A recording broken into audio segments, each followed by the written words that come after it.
Kesaksian WNI korban selamat dari penembakan di Mall Thailand ikut lari meski tak mengerti bahasa.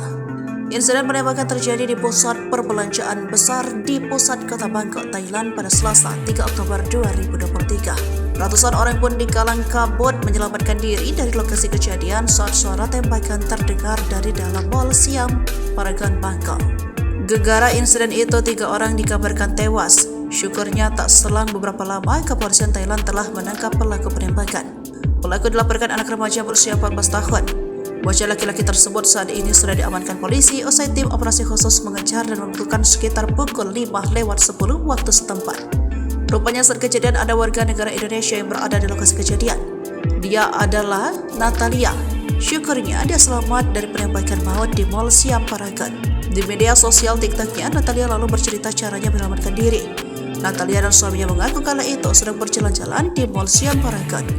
Lalu saat berada di lantai 2 mall, Natalia keheranan melihat sejumlah toko mendadak tutup. Meski tak mengerti arti dari teriakan wanita tersebut, Natalia tapi ikut berlari mengikuti pengunjung mall yang lain. Natalia dan pengunjung yang lain lalu berlari ke bangunan mall yang ada di seberang. Salah seorang turis lalu bercerita kepada Natalia bahwa baru saja terjadi penembakan. Diketahui pelaku penembakan tersebut adalah seorang bocah berusia 14 tahun. Dalam penembakan itu, 2 turis meninggal dunia dan masing-masing adalah perempuan warga negara Cina dan Myanmar. Adapun korban luka 5 orang dengan rincian 1 berkewarganegaraan Laos, 1 Cina dan sisanya adalah warga lokal. Lalu saat Natalia merasa suasana sudah aman, ia memberanikan diri untuk pergi ke toilet mall. Tanpa disangka mendadak sejumlah orang kembali terlihat berlarian sambil berteriak. Akhirnya Natalia dan suami memutuskan untuk keluar dari wilayah mall meski harus menerjang hujan dan banjir.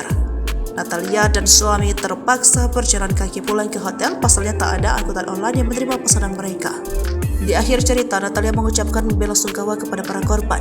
Ia juga berpesan kepada WNI yang berlibur di Thailand untuk selalu waspada.